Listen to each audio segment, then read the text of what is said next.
आदाब।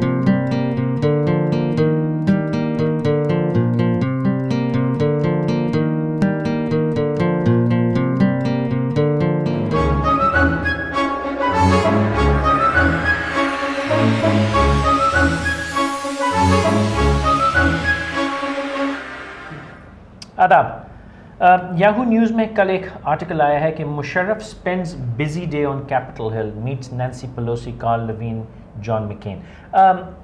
और उसमें उन्होंने कुछ फरमाया है पाकिस्तानी मुशर्रफ साहब ने, जब उनको पूछा गया कि जी पाकिस्तान के बारे में क्या कहेंगे, तो उनके अल्फाज ये आप स्क्रीन पे भी देख सकेंगे। उन्होंने फरमाया कि जी the government presently is dysfunctional and the two major political parties PPP and PMLN have failed to deliver to the people of Pakistan, और वगैरह वगैरह वगैरह। उन्होंने कहा कि जी उन्होंने कहा कि क्रिएट ऑफिशियल और इस टॉप पर creating another political alternative which is capable of addressing the problems of the state, enjoys the confidence of the people and has an international standing. Such an alternative can emerge if the next elections are free, fair and transparent. This could only be possible if the forthcoming elections are held under the supervision of the Pakistan Army. अब मेरा सवाल इन साहब से ये है एक तो जो डिफाइन कर रहे हैं कि another political alternative which is capable of addressing the problem of the state, enjoys the confidence of the people and has an international standing. इनसे आखिरी जो मेरी मुलाकात हुई दुबई के अंदर, इनकी फ़खरिया पेशकश ये थी, कह रहे इनको तो कोई पैसे भी नहीं देता, मैं जाता तो पैसे मिल जाया करते थे। मतलब ये बता रहे हैं कि मैं बड़ा भिखारी था, ठीक है। और दूसरा उनका ये कहना है कि देखो मुझे इंटरनेशनली कितनी इज़्ज़त मिलती है, जहाँ जाता हूँ तो मुझे इज़्ज़त, बड़ी मिसालें दी कि कैसे कैसे इनको इज़्ज़त मिलती है। तो मेरा सवाल आफिया ये है कि मुलाकातें क्यों करते फिर रहे हैं और वो इनसे मिल क्यों रहे हैं? मुझे ज़्यादा एतराज़ इस बात पे कि वो लोग इनसे किस हैसियत में मिल रहे हैं, इनकी कौन सी पार्टी है, क्या स्टैंडिंग है, क्या इनके पास बात करती हैं APML है अच्छा मैं समझी थी B या PML, वो याद नहीं रहता है। और हमेशा जब आमर आता है तो साथ में PML जरूर होती है, वो तो कोई ना कोई नस्ल की PML साथ होती है उसकी। बिल्कुल होती है, या बना लेता है वो, इजाद कर ली जाती क्यों, कन्वेंशन बन जाती है। तो वो लोग इनसे क्यों मिल रहे हैं? वो इसमें एक लफ्ज़ है, वो शायद आप उस पर ज़्यादा जोर नहीं दे रहे, इंटरनेशनल स्टैंडिंग। हाँ, इंटरनेशनल स्टैंडिंग है। तो इसलिए मिल रहे हैं कि इंटरनेशनल स्टैंडिंग आपको कैसे मिलती है कि जब आप इंटरनेशनल लोगों से मिलें, जब आपको उनकी हिमायत हासिल हो, और जब वो हिमायत ट्रांसलेट हो किसी और फॉर्म में, हाँ, कि आपको फिर पब्लिक मैंडेट भी उसको कहा जाए। अच्छा, पहले इन्हीं हमारे अजीज़ दोस्तों ने, अमरीकी दोस्तों ने पहले परवेज़ मुशर्रफ साहब को निकाला और इन लोगों को भेजा। अब इनसे मिल रहे हैं कि उनको निकालें, इनको भेजें, या इनको डराने के लिए मुलाकातें भी करते हैं। ये बड़े सियाणे हैं हमारे जो दोस्त हैं। बिल्कुल। जब मुशर्रफ साहब होते थे तो मोहतरमा बेनज़ीर भुट्टो साहब मरहुमा से मिला करते थे, फिर उनको बैठाने के चक्कर में NRO करवा लिया। हम क्यों नालायक हैं इतने कि हम इन चीज़ों में बिक जाते हैं? क्या मिला आज तक, मुझे बता दीजिए, किसको आज तक कुछ मिला? मोहतरमा जान से गए, मरहूम जुल्फ़िकार अली भुट्टो जान से गए। कौन सा लीडर ऐसा है जो इनसे इनका साथ दे के पनप सका? एक कहावत है अंग्रेजी की, बहुत आसान है, कुछ इसी किस्म की है, अंग्रेजी। मैं गलती कर गया। We learn from history that we never learn from history. We learn from history that we never learn from history. ठीक है, जितने लिखोती उतने बिल्कुल वो सी ट्रांसलेशन मोर और लेस वही हो जाती है। तो इसीलिए जो आप कह रहे हैं ना कि क्या मिला आज तक, वो एक दूसरे का भी अंजाम देखने से कोई और अपने अंजाम माजी के देखने से भी फर्क नहीं पड़ता। बिल्कुल नहीं फर्क पड़ रहा।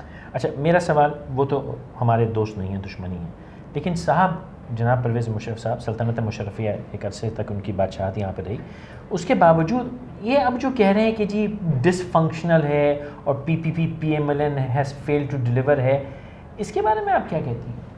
अच्छा, आप इस बारे में करना चाहते हैं बात? वो तो डिसफंक्शनल है या मुल्क में जो खराब हालात है इन्हीं लोगों की वजह से। भाई हाँ, अगर इतना ही गम दर्द था कौम का, मुझे उससे ज़्यादा वो जो दूसरी बात है वो चुभ रही है कि जी फ्री एंड फेयर इलेक्शन।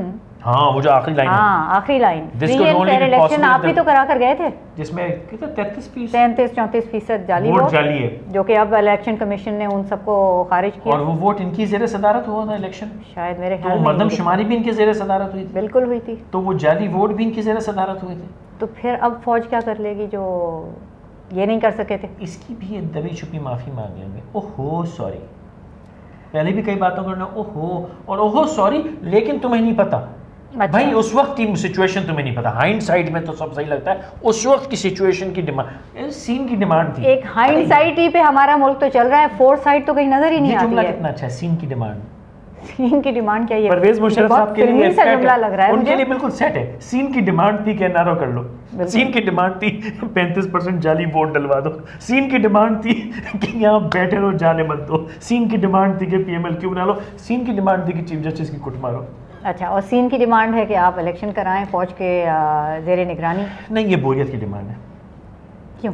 फारिग बंदा बहुत चीज़ें सोचता है कुछ अच्छी बात भी सोच सकता है कि नहीं? ये फारिग आदमी क्या सोचेगा? नन्ही ख्वाहिशें, हसरतें।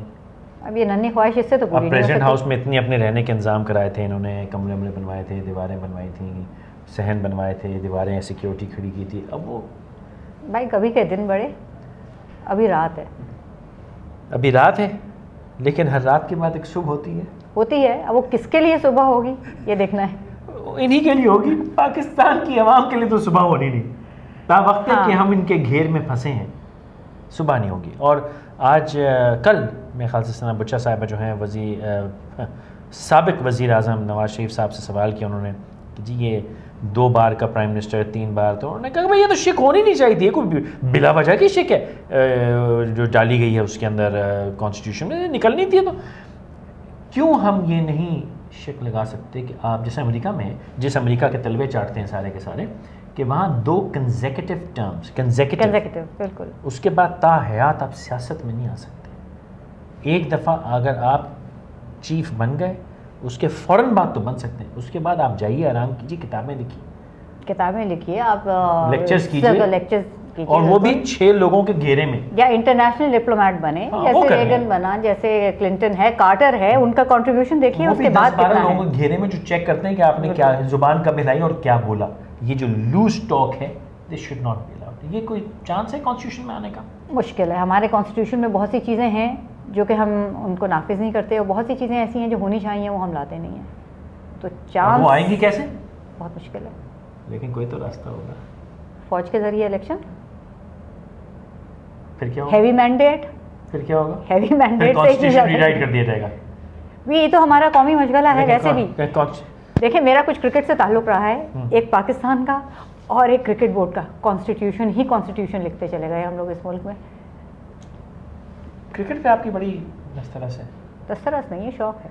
तो उस पर भी किसने बताएगा कि वो क्या है? वो चेयरमैन पीसीबी का फंडा इफ्स एंड बट्स, अभी इफ्स एंड बट्स, फिर देखते हैं क्या होगा। आरिफ्स एंड बट्स, आई होप इंशाल्लाह फिर मुलाकात होगी। अपने कमेंट्स ज़रूर नवाजिएगा 24/7online.tv या speakforchange.org पे जहाँ पे वीडियो देख रहे हैं उसके नीचे जगह है, प्लीज़ अपने कमेंट्स नवाजिए, इस बहस में पढ़िए, अपनी राय दीजिए, ताकि वही राय लोगों का जहन बनाए, और जब लोगों का जहन बनेगा तो तमाम तब्दीलियाँ जिनकी हम बात करते हैं बड़ी आसानी से आ सकती हैं। हमने जहन ना बनाया तो फिर तब्दीली की तवक्कुह ना कीजिए। फिर मुलाकात होगी।